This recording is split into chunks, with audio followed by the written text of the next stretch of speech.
All right, I'm going to give us 2 minutes for people to log in. And Stephen and Aaron, really appreciate you two being with us today. Aaron from Seattle. Aaron, you're in Seattle right now, right? Yep. And Stephen, you're in the other room. I'm in the other room. We're in Austin, in case for anyone who doesn't know, Stephen and I are married. Matter of fact, we just had our Texas wedding anniversary on Sunday. What is a Texas wedding anniversary versus a? Well, when the Supreme Court ruled that same-sex marriages were legal, then all of a sudden you could have one in Texas. So we'd been married in Canada when Canada first allowed back in 2004. So you do different celebrations in different places? You know, we have lots of anniversaries, and I expect anniversary gifts for every one of them. So. There's so many opportunities for me to be a good spouse. Exactly. So listen, why don't we, I see it's top of the hour, and I'm going to get us started. My name is Eugene Sepulveda. I'm the CEO of the Entrepreneurs Foundation and the co-founder of Culturati. I have Aaron Hurst and Stephen Tomlinson with me today, and we're going to be talking about scaling meaningful connections in the workplace and society.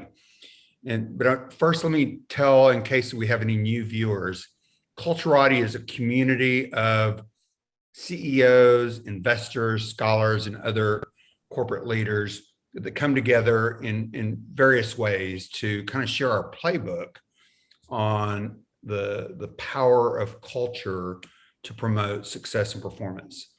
We gather once a year at our annual summit. We gather around the country at seminars and dinners. We gather here on the webinar, Culturati Live, once a month. And then we have a biweekly newsletter on culture, a monthly magazine, Culturati Magazine. And we have published our book, the Culture Book, which is the first, and we'll be talking about a second here soon. It is, this topic, Aaron and I were connected several months ago. And when he started talking about the science of purpose in his work for a long time in that arena and the importance of connection, and Stephen and I, who have now been together for going on 23 years, regularly talk about and practice the importance of connection. I am detecting, as we emerge from this pandemic, that we're just seeing the tip of the iceberg on some mental health crisis and just personal crises about how do we reemerge into this new world after the lockdown. I think personal connection, meaningful connections are going to be critical to helping each other make it through this. So I'm here today with Aaron Hurst and Stephen Tomlinson. Let me give you a little bit about their bios. So Aaron is the CEO and co-founder of Imperative. He's an expert on the science of purpose and fulfillment at work. Imperative is a peer coaching platform that uses the power of peers to support each other over time to become increasingly effective and fulfilled. The science-based backed platform combines the effectiveness of coaching with the impact of building trust peer networks that are proven to build resilient and high-performing cultures. In 2014, Aaron published The Purpose Economy. He previously was the founder of the Taboo Foundation, which connected skilled volunteers and nonprofits as part of the $15 billion pro bono service market. He has written for or been featured in the New York Times, Wall Street Journal, World Economic Forum, Fast Company, MIT Sloan Management Review, and named a LinkedIn influencer. I guess I owe Michael Dix a thank you for connecting us, Aaron. Dr. Stephen Tomlinson is Associate Professor of Leadership and Administration. He holds a PhD at the Seminary of the Southwest. He holds a PhD in economics from Stanford University. He coaches and consults with Wall Street, Fortune 500, and high-tech startup executives and managers on leadership and communication strategy. He's a founding master teacher at the Acton School of Business for Entrepreneurship. He taught economics and finance at the University of Texas for about 17 years, where he directed the MBA Professional Development Program. He's also an accomplished playwright and performer. His award-winning solo shows have been produced in Austin and off-Broadway. So guys, thanks again for being here. I mean, I want to dive into it quickly. Whether we're in hybrid workplaces, have more remote meetings, less regular real world water cooler chats, as relates to meaningful connections in the workplace and society, what's the most important lessons we've learned during the pandemic? And before I ask you guys to answer that, Maria, if you'll drop in the chat the link, I'm going to ask participants to answer that as well by going to the link in the chat. But Aaron, let's start with you. You know, what are the most important lessons we've learned about connections during the pandemic? Yeah, I think what comes to mind for me really is something that I've seen as a transition. It's tied to connection, but I think it's broader, which is I think for a long time, leadership has gotten away with thinking about people as human resources. And I think what has really happened the last year is that that's just no longer something that you can sort of say with any kind of credibility. I think we've started to realize that actually the people that work in our companies are human beings, not human resources, and that they are biological creatures. And that fundamentally, like their biological needs are the key to being able to build a organization where you have high performing people, high performing teams, et cetera.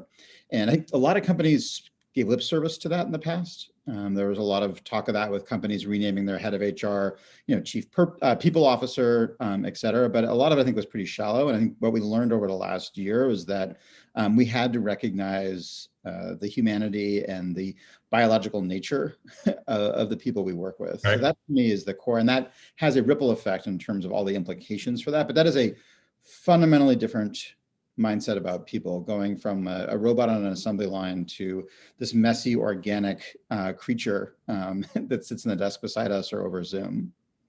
Mm-hmm. Stephen?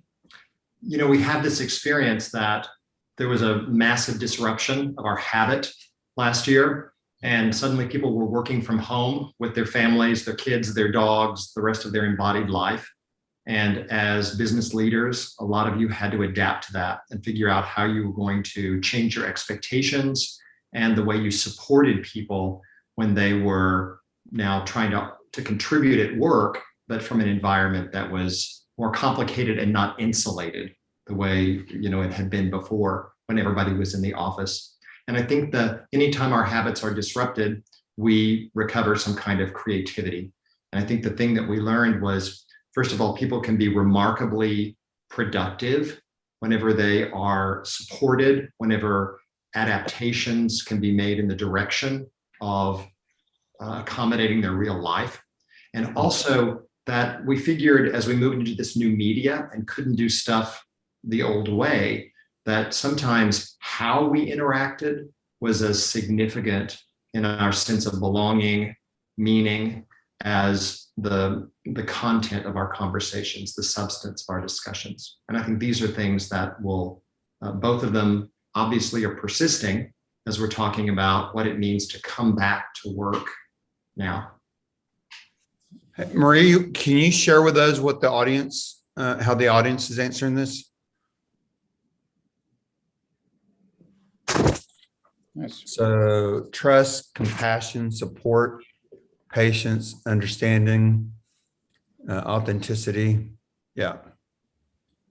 These words bring up anything for you, Aaron or Stephen, to? I think they're wonderfully positive. And I think that's encouraging. I think there's also the flip side of each of these, where we've seen, for example, with patience, I think there's been a lot of impatience as well. I think compassion is something that most people are still learning how to do. I think it's something that has been largely absent from a lot of our culture for a long time. So it's sort of I feel like there's a steep learning curve still on a lot of these. Mm-hmm. And trust, I think, is I love that trust is in the center of this. because I think that is the piece that's really, it's hard. We're built to trust by being in proximity to people, and having to change that is hard. Oh my God, everything has changed. Stephen, what's going on here? Genuine is now at the center and trust is to the side. And I don't know, I guess everything's changed. And I noticed that importance is now on the list. It seems like another piece of data from the pandemic worth paying attention to is, how did you reprioritize whenever suddenly it seemed like the time available or the modes of working required you to cut back? What did you cut back on? What did you move to the top of your list? And as organizations, that sort of forced experiment says something about how we think motivation works, which is tied to a sense of meaning and purpose for people. So what actually got done and what was put on the side, and how did that affect, how might that have been related to the productivity spike that we measured? It's also, as you look at this, I think we're looking at this in the frame of the pandemic, I think it's also really important to recognize two other major events that happened during the same period of time that are, I think, equally, if not more important when it comes to the topic of connection.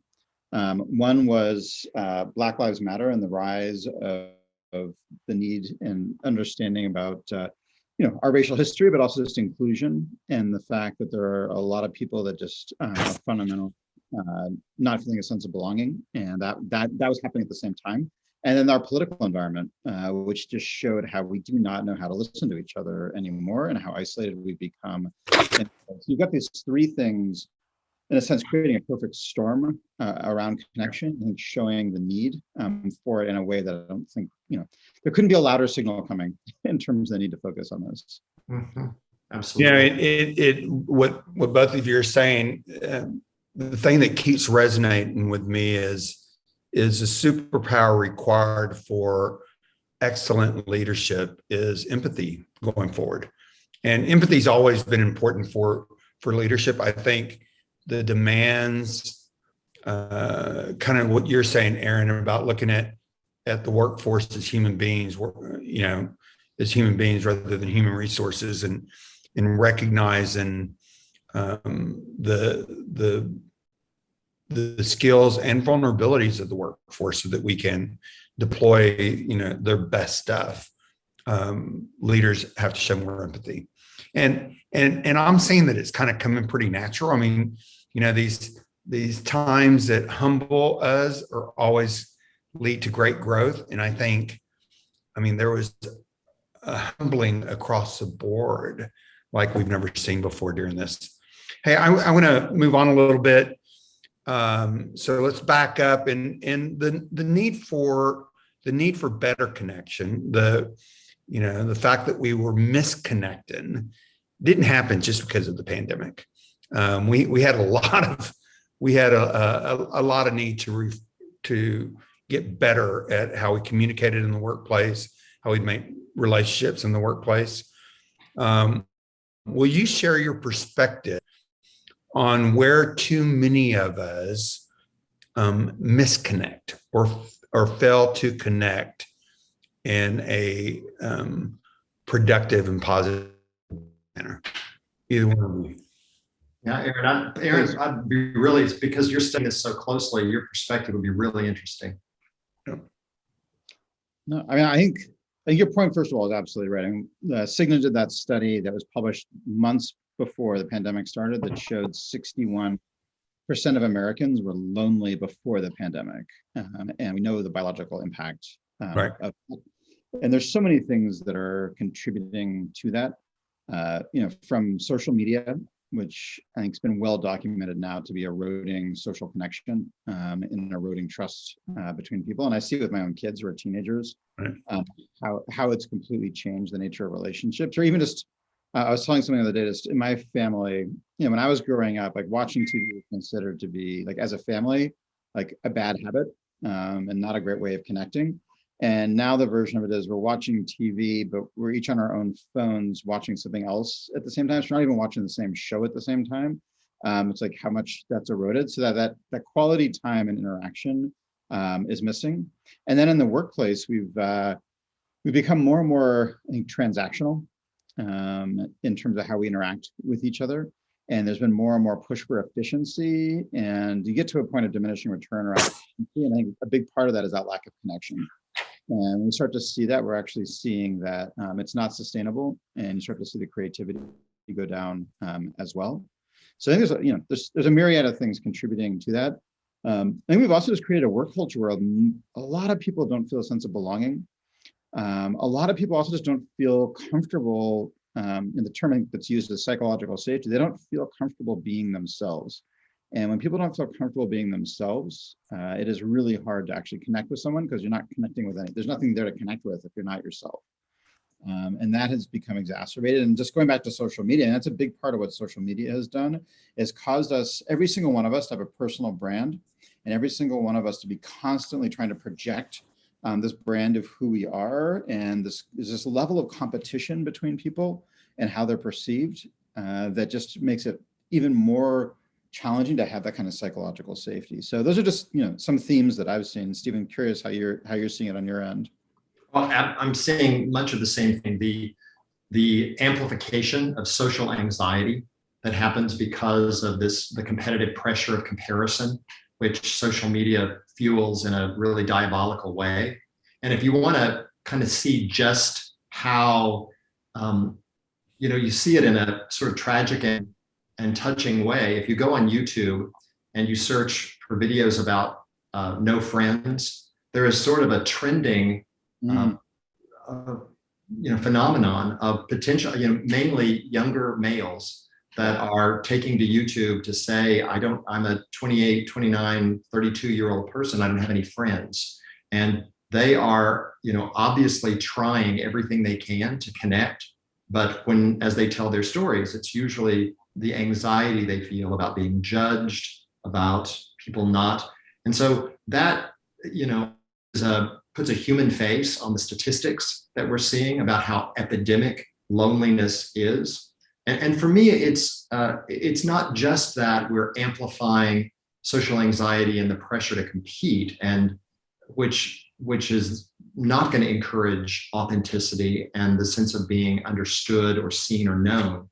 It's also a matter of at work, the pressure to deliver more and more innovation or more and more cost cutting leads to people working from a part of their brain that's under stress and inclined to transaction and doing things that seem efficient by the standards of capitalism, but aren't the way people are used to negotiating, learning together, making decisions, finding motivation and meaning.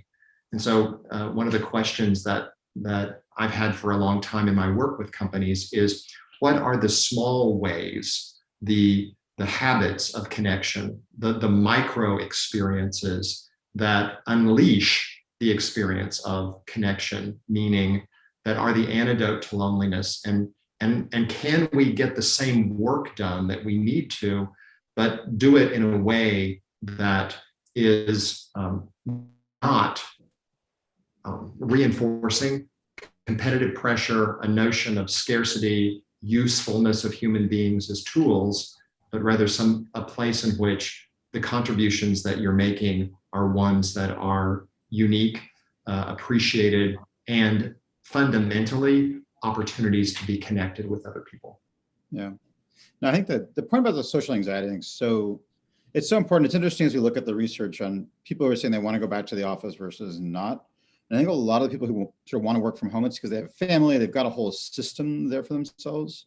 But I suspect there's also a large group of people who are pretty much isolated, but they're starting to develop such strong social anxiety that they are actually scared to go back to the office. And I've been doing a lot more reading around agoraphobia, and I didn't realize the degree to which that's just really about trying to avoid social anxiety in positions where they will be socially embarrassed. And I am curious over the next couple of years, as more and more people decide to work from home, there's such a wonderful part of that, but there's also this other piece where people are going to be hiding from that social anxiety, and it's going to have I think a cascading set of effects on our society. Well, you brought up, Aaron, the how many people want to go. So McKinsey just completed a survey of 5,000 employees around the world. what they find is that 60% of employees want a hybrid work environment. 17% never want to come back to the office. 19% always want to come back to the office. So you've got 20%, 20%, and then 60% who want to come back 1, 2, or 3 days a week. However, and I because of my political work, I'm always like, well, dice and slice those numbers for me. Tell me, what different demographics. Of new college graduates, 64% want to come back to the office. Now only 2% want fully remote. So, those that are still building their connections and their community really want to come back, and that are learning, not only, what we realized with frontline managers is that so much of the learning happens while they simply watch other more seasoned managers do their job. And so new employees get how much they're not getting by being in the workplace. Of people with young children, of course, they want to stay home more. Not that they want to stay home and take care of these kids, but they don't have an alternative. Employees with children that are over 18 are 3 times more likely to want to come back into the workplace. So that was just some, enlightening information I got off McKinsey. I like stage because I think there's also a little bit of the hybrid definition. I think it's a combination of people wanting, partially in, partially out of the office. I think it's also, we have such a strong desire, especially in this country, for autonomy. Right. And I think also as an answer is, don't tell me what to do. I want the flexibility. Maybe I'll come into the office every day, but I want that choice. I don't want to be told I have to do that, because when I'm seeing companies say, that's great, we'll do hybrid, you need to be in the office Monday, Wednesday, and Friday. They're being like, hell no, that's not what I want. So it's not actually hybrid. It's more, I want autonomy and freedom to do what I want to do. I see companies that I think are especially sensitive to the psychology of command, that are, their plan is actually to design value-added activity in a delightful space so that people want to come back to it or need to come back to it in order to make the contributions they've committed to the company. And that to me seems to be much more in line with getting the best out of people than telling them what to do. Our Culturati, one of our steering committee members, Matthew Duncan, who's a thought leader at Microsoft on the future of the workplace, is saying that the workplace that we're coming back to should be the new offsite. Just as we design, when we're going to have an offsite, we were creative in how we wanted those spaces to look and how we were going to gather, so that it was much more about creativity and innovation, ideation, collaboration. and he's working on, I don't think they've put this out there yet, but is that what we should be returning to? So that when we're doing our email, when we're writing our reports, are we going to be staying home? But when we come back into the workplace, is that the highest and best use of enhancing innovation and creativity and collaboration?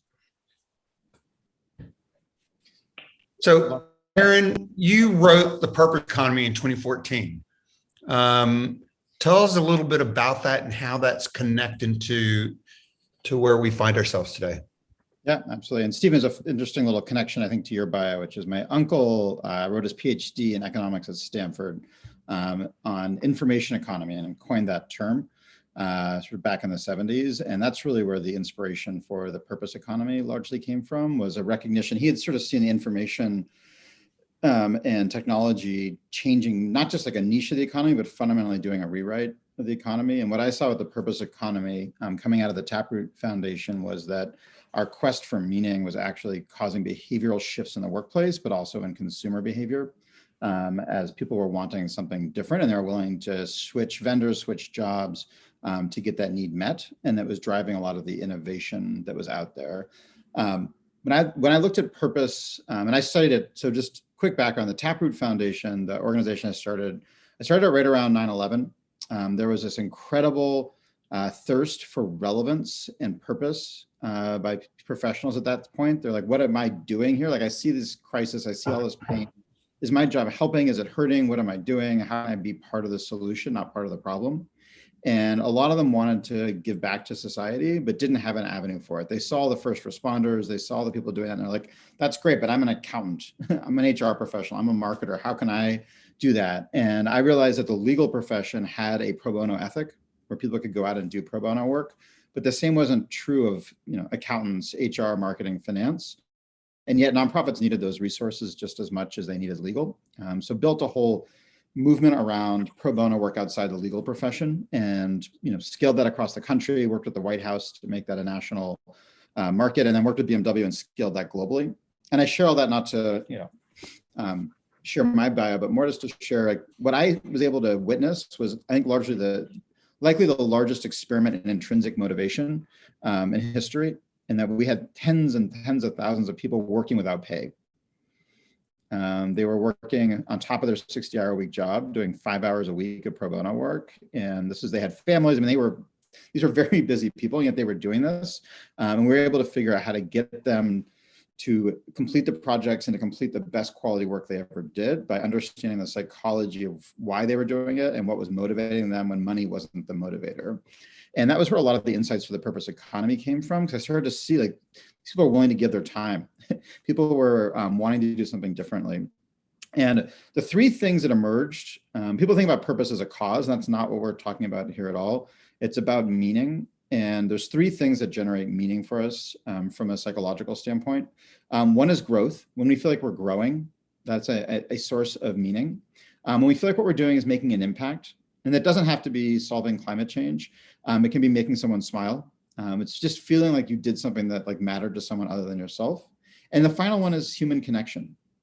Those are the three things. And those were the reasons why, when we interviewed and talked to people doing pro bono work, we said, why in God's name are you doing this on top of your job, on top of your family? And the most common, reason was, they said, I want to make an impact.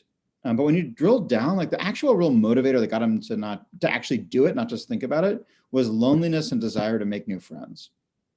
And they wanted to connect with people who had same values in an environment where they felt like they could actually build a connection with people. So when I first thought about purpose, I thought about it as a mathematical formula of, your fulfillment comes from your relationships plus your impact plus your growth. And you combine those and you have that. What I came to realize is that it's your impact and your growth summed, multiplied by your relationships, which is to say, if you have 0 relationships, but you're making a huge impact and you're growing, you're actually not fulfilled or feeling purpose.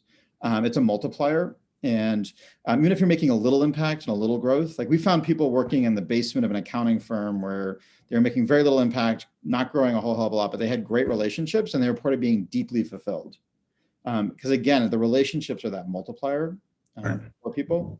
So, I share all that just as like the context of what the book was about and the research, and showing, I think, executives that this need to meet this for consumers and workers is going to define, who's going to have the best teams, who's going to have products that truly resonate with folks. So I'll leave it there.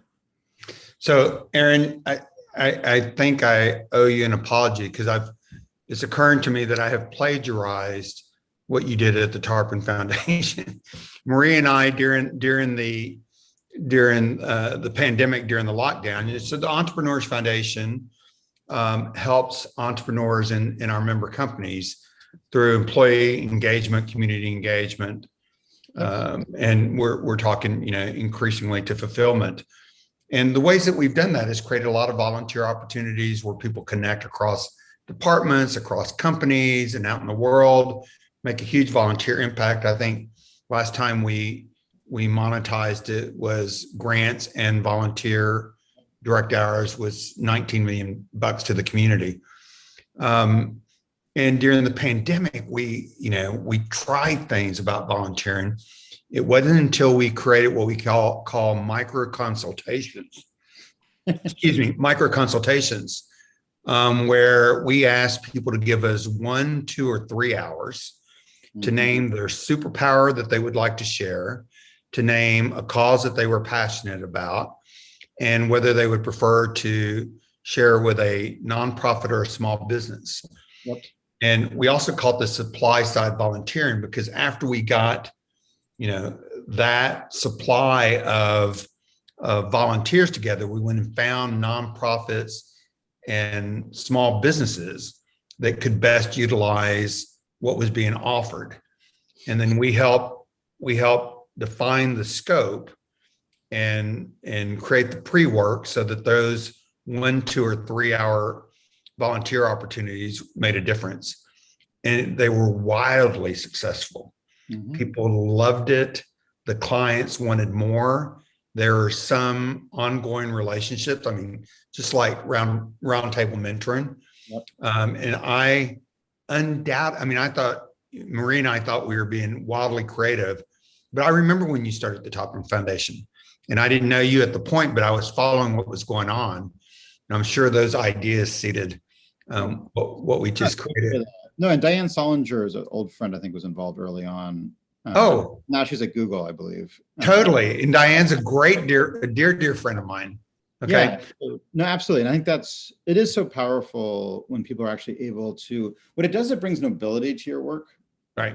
It's one thing if you just volunteer generally, which is great and it's humbling, but to actually realize that your talents in marketing or HR or what have you actually have this greater ability to make an impact, and they're not just sort of narrowly defined around sort of a simple corporate purpose, it is incredibly eye-opening for folks. It's really powerful. It's also eye-opening to think about how if you have no relationships, all of what you are doing. I don't think that's true for everyone, but I think it probably is true for too many. That, if there's no one to share with or to even talk about it with, did the trees fall in the woods? I don't know. Yeah, I think it's service without reflection doesn't lead to growth. And you need that space. And it's fascinating. I was on the board of Repair the World, which is a Jewish service organization when it was first started. And I'm secular, but a lot of the folks on the board were, deeply part of the faith-based Jewish community. And it was amazing when I actually got to the motivation, like, why did you start this organization? Why are you doing it? The primary motivation was to help create Jewish marriages. But they actually created a volunteer organization with the intent of actually creating, Jewish marriages, because they know that service is one of the most powerful ways. It's the most powerful dating services that are, out there.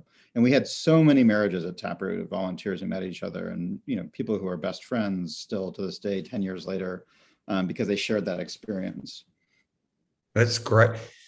So, Stephen, you've long been helping CEOs, other executives, teams make meaningful connections. Talk a little bit about that with us, would you?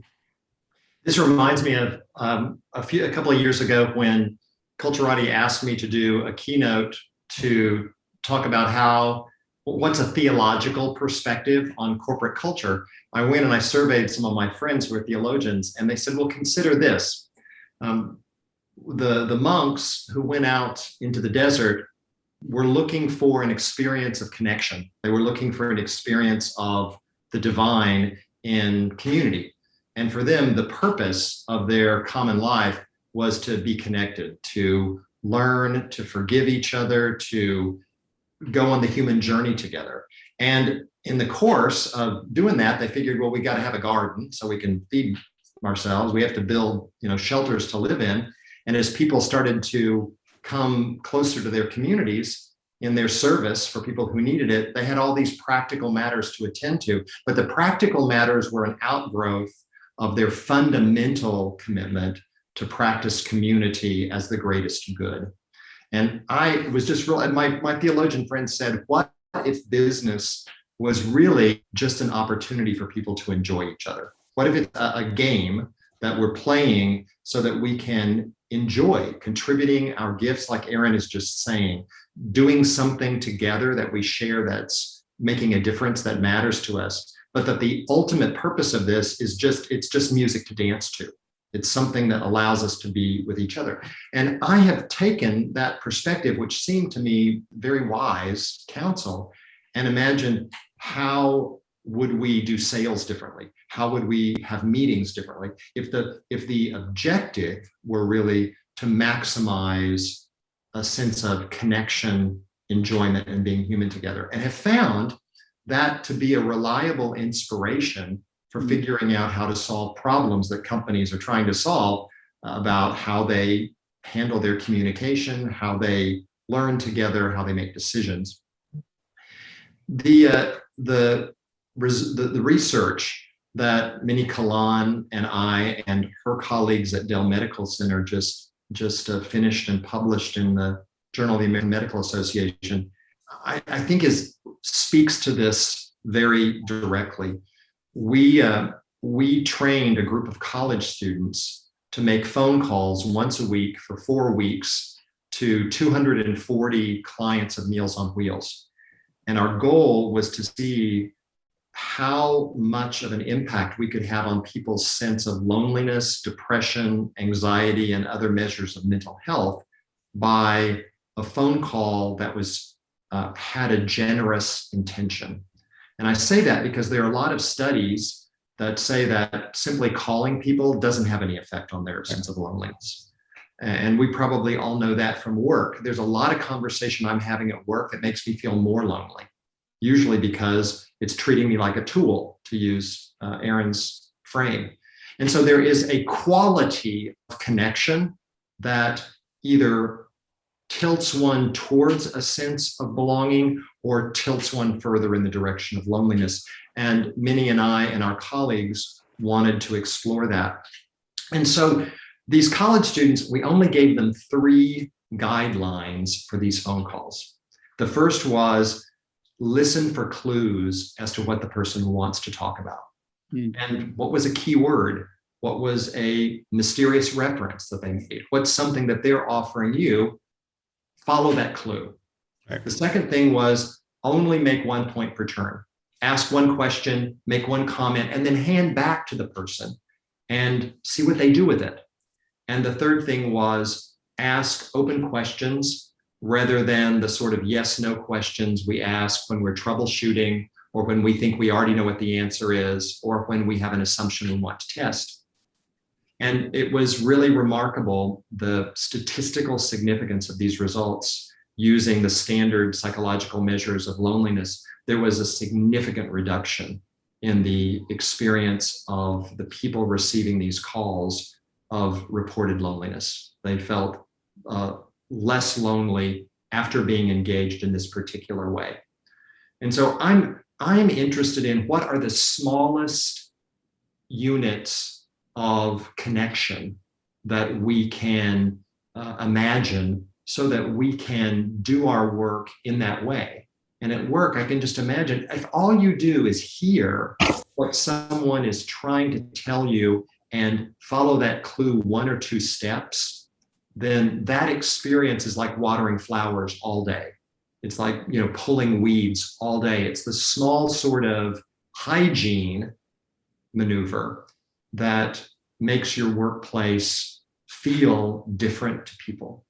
And I'm, since this study has come out, am seeing, in a way, it explains the results that my colleagues who are using this approach to sales and to facilitating decision-making are getting at their organizations. I've shared the links to the Scientific American article and the Journal of American Medicine in the chat for those of you that are interested. The Scientific American article is a greater overview, and the Journal of American Medicine will have a little bit more specifics. So you two, let's, Stephen, you talked about those little, let's try to drive this practical. So for, the CEOs, CPOs, others on this call, what specifically can we do to make our interactions more meaningful in the workplace and make people feel more connected? And you guys keep posting your questions in chats. I'm going to come to them in about 5 minutes. So Aaron and Stephen, what's the practical, what are practical takeaways that we can give this audience? I'm happy to. I mean, one of them that I loved when I was writing The Purpose Economy, I was interviewing Erica Karp, who's a CEO of an investment firm in New York, and she really opened my eyes to a very simple one, which is a lot of people, including myself, ask people, hey, Stephen, how are you doing? But I'm not actually caring how you're doing. It's just sort of like a way of saying hi. She said, what if you just cared what their answer was and like followed that conversation and actually like showed that you heard and cared about their answer? And I was like, wow, like that is such a simple thing. And we all ask people, hey, how are you doing? And I would guess 90% of people aren't actually listening to the answer or processing that. They're just sort of using it as a salutation. So that would be like a real like micro change, would just be to. And let me plug in there, because when I tried this experiment, actually, at one point, Aaron, my version of it was to, before I asked people a question about how they were, I said, it's really good to see you. And then I would let the person have whatever response they did. And I would say, what's up right now? And I found that just that little micro intervention led people to take more risk in what they shared or to respond, more wholeheartedly. I love that. I love it. I have this either superpower or curse that people share deeply with me all the time. So you would not believe what I get. And it's, I think people get that I'm authentically interested, and I can go way down the rabbit hole of helping you, deal with your mother who, fell, and I'll make sure that I am connecting you to the right, orthopedic surgeon in whatever city you're living. So maybe that's how that happens. But I find people's thirst for having that authentic connection in a safe way, so that I don't consider people to be whining when they answer like that. I find them more authentic and more trustworthy, and we're probably going to do more business together if we get into that level of relationship so quickly. But other practical ways to build connection in the workplace. I cut you off. Go ahead, Aaron. Oh, no, I think one of the things that we've really seen is that we have another epidemic, which is the advice giving epidemic in our society. I think this is one of the best ways to prevent connection is giving advice, which we're all doing right now on this call, which is fantastic. I think this is the heart of coaching, is about fundamentally helping someone solve their own issues and helping listen to and validate what people are. But I think we've built a society where our value is defined by solving problems for other people, and that we do that for ourselves. So, talking about like a micro change, it's a really hard one, but just to become more self-aware about how often you're going into advice giving mode versus just shutting up and listening or asking questions. Super hard. It sounds simple. It's very hard. I've been working on it for a long time, but it's so core. Another small one that fits probably into our habitual workflow. When you invite people to a meeting, back to Aaron's framework of relationship times growth plus difference, is let people know in just a one sentence, a personalized note in the meeting invitation, that the importance of what we're going to be deciding or trying to learn in this meeting, and what you imagine that this person can contribute that adds value. If you just do that much, people show up to the meeting not only in a different mindset and heart place, but typically better prepared. And that, I think, is a way of trying to redesign a small piece of something we're doing all the time in the direction of purpose watering. Aaron, Stephen regularly reminds me to please give less advice and more provocation, to allow people to kind of verbally solve their own problems, and just to really find what's bothering them or where they need to go next. It turns out so many of us arrive at realizations and understanding by just talking out loud. And so we forget that our role as mentors, managers, friends, and just peers can be simply allowing someone to speak out loud. And then what I'll add to that is one of my great mentors in life, a woman by the name of Pat Hayes, who used to be president of St. Edward's University, taught me that the helping people discern the question was much more valuable than the answers. We can always hire people to find the answers, but a real leader, focuses on what are the most important questions. No, and it's I think that's absolutely right. And one of my colleagues is really pushing a book that came out, I think, last year called Burnout. I don't know if either of you have read it. And Brene Brown just did an interview with the two authors, but the sort of idea that we're fundamentally emotional creatures who think sometimes, versus I think the workplace wants us to be thinking creatures who feel sometimes. And there's a fundamental difference there. The point, though, connecting it to Eugene, what you said was they talked about how emotions need to be processed or they fester. And I think a lot of when people are talking to us, they're not looking to solve anything. They just need to process that emotion. And that by giving voice to it, they're actually able to let that biological cycle finish for them. And we miss that point. My wife constantly is on. My wife's a very successful executive at Amazon, and she'll come home with problems, and I'll find myself trying to solve them. And she's like, "I don't need your help solving this problem. I've done just fine solving problems," which is always that reminder. Yeah. So I think that emotional, that recognition that we're fundamentally emotional creatures does change your whole mindset about work when you realize that. Let me bring up some questions that I'm seeing from the audience. So Heather Bailey, hi Heather, it's good to see you on here. Her question's for leaders. How can they begin a conversation with a team member to connect, show empathy, and treat them as individuals, but not cross previously taboo boundaries? She says this is a challenge, and how do we not create and intensify social anxiety? Mm-hmm. Yeah, that's a great question, and it seems like a really important one. I think we have to start with the expectation that this is going to be awkward. That any movement that we make in the direction of being open to other people is breaking the habits of boundaries that we've probably drawn too tightly in the effort to be mechanical together. And that if you want other people to know that you see them as a human being, then you have to decide it's going to be okay if this is messy. To me, the boundaries are less about what people tell you and more about how we respond to them.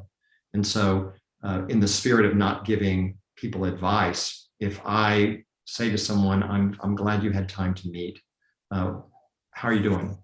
And they decide to take that moment to tell me, well, there's a lot going on, and the stuff that they tell me is personal, it is messy, it's sensitive, then I'm going to say to them, I'm not going to give them advice. I'm not going to promise to do anything about it. And I may not even engage a conversation if I feel like it is crossing a boundary or getting into territory that is not my role, or that is, HR would tell me is something I have to steer clear of or make a referral.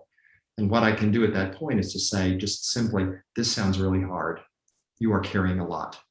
And if I see that and just reflect to them my experience of empathy without engaging the substance of their issue, I find I can usually steer clear of boundaries of the conversation going in some direction that's not appropriate for my relationship with them or my role. And I think it's also important that if people have mental health challenges or challenges outside of work that are affecting their ability to contribute to the team, that I think all of you as leaders know that you want your folks to be equipped to make referrals.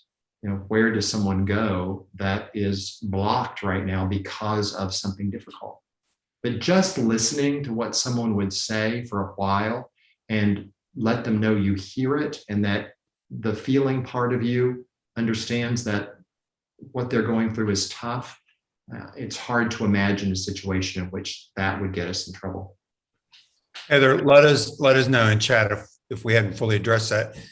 Stephen knows, and many of the people on here know that my ability to stay within boundaries is my kryptonite. So I'm not well about maintaining those boundaries. Very, yeah. But I've got to share that I never even knew that there was something called mental health first aid training. I went through it last week. There was about 4 hours of prep work, and then there was 6 hours online. You couldn't get off. There were a couple small breaks, but it was really helpful. And of course, it's all about having the resources to be able to refer someone. Not, you don't get any diagnosis but the informed empathy and questions that will help you lead people to the right referral sources was very empowering. And Maria, will you put into the chat the resource that we use for that first aid training? And I know that the Entrepreneurs Foundation is putting together another mental health first aid training session. So Aaron, anything to add to Stephen's answer? No, I think that's right. I would say, don't ask people how they're doing if you don't care. Think about whether or not you actually do care. It's fine sometimes, maybe you don't care. Like maybe at this moment then that's fine. And don't beat yourself up for it. There's moments where we're open to that or not. I think you get yourself in trouble when you start doing that performatively instead of doing it authentically. So just checking in with yourself. Right. And then I think more broadly, just going to the work that we do at Imperative.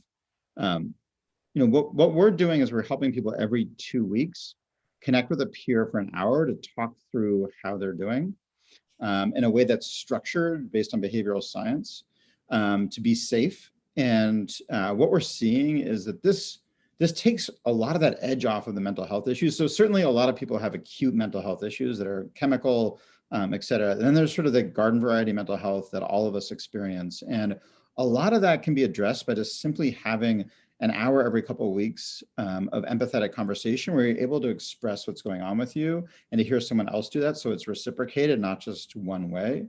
And when I think about that across a culture, what you want to do is avoid when you get to these moments where it sort of bottles up to the point where you're have a serious crisis. I think thinking about this more in terms of what are you doing continuously to create the space for that emotional content, that anxiety, that challenge to be expressed and worked through in a very safe environment. And traditionally we've said that's with managers. And what we found is like, no, that's not with your manager. It's not with HR and it's not even with a coach because a coach doesn't have true empathy. What we found is that peers really are the ones that are able to provide that for each other. And we really think this is the future of work. With people working in sort of these asymmetrical organizations and networks is that the ability to coach each other and build networks for that coaching support is what's going to enable people to thrive. And it's going to be less and less about managers and more about that peer support. Aaron, I just put the link to Imperative in the chat. Thank you. Anything else? And I had meant to get to that. Anything else you want to say about this your new startup, Imperative? Yeah, I'm so encouraged by it. And what we see is just like thousands of people are doing this now, and they're having these conversations. And at the beginning of each conversation, so Stephen, if you and I were partnered, we'd ask each other in a word, like, how are you doing today? Right? And we'd each share a word with each other. And usually, not surprisingly, overwhelmed, stressed, anxious. These are the words that we see most often show up. And then at the end of the conversation, we ask each other again. So like, Stephen, how are you feeling coming out of this conversation in a word? And relieved, energized, relaxed, hopeful. These are the words that come out of that. And it's not because the person said anything genius. It's because they were able to feel connection with someone. And the neurological impact of that creates that change. So we keep on trying to solve this problem with all these fancy solutions. But the reality is just human connection. Just having an hour of empathetic conversation once every couple of weeks, like totally changes our brain chemistry. We need Raj Kumari Niaji on this call, who does this is right in her field. And as a matter of fact, for those that are on here, we're going to be having a session with Raj Kumari when we come back on the fall. Stephen Taylor's on the line. Taylor is a friend of ours from Berkeley. And he wrote, we're talking about the identity shift that happens when working at home. I'm a father and a husband first in this space. At work, my role occupies much more of my self-concept. At home, I'm more resilient in myself by nature. How do we, should we be bringing these worlds closer together? I mean, Josh Jones, Joe Worth, and I were talking, at the summit, how we think part of the remote world that was positive was how we got to know each other on a different level because we were in each other's homes, seeing each other's children and pets and messy houses on some Zoom calls, but that seemed to open up, us up in a way to collaborate and communicate differently. So what do we think about, should our personal worlds and our business worlds come together more? Is this what we talk about, bringing on our authentic selves to the workplace? I mean, on a technical level, we are different people in different spaces and probably accessing different parts of our brain. And I have been talking to some folks who, in one environment, present themselves as hard-hitting, impatient, self-sufficient problem solvers, who, when I Zoom in with them at home, I get a different part of their brain. And I feel like the conversation has more openness, more playfulness, sometimes more surprise in it. And it is just, interesting. It's the same thing that we experience in coaching when we ask someone, how would you explain this to a friend? And they get to the different part of their brain. So yes, anything that allows us more integrative access to our full creativity is good for parenting and good for, creating projects. I don't think it's so much a matter of bringing the spaces together. I think it's a matter of trying to learn from what were we able to do in this environment because of the different way it brought us out that was relevant to creating, collaborating, and stuff like that. And how do we make sure that whatever we're doing next doesn't go back to some comfortable compartmentalization that actually is not promoting creativity? And so are you saying that we wall off parts of our brains when we come into the workplace, or parts of our human social capacities, because so are we depriving ourselves? I mean, is it the past practice that we deprive ourselves of some of our skills and capabilities when we come into the workplace? I'll give a short answer, and this is my last offer because I realize we're getting close on time. Yeah. But I have noticed in my work that when I'm teaching people negotiation and we are role playing a situation, I start to see what their habits are of trying to get what they want, which are very much conditioned by where they think they are and what they think they're doing.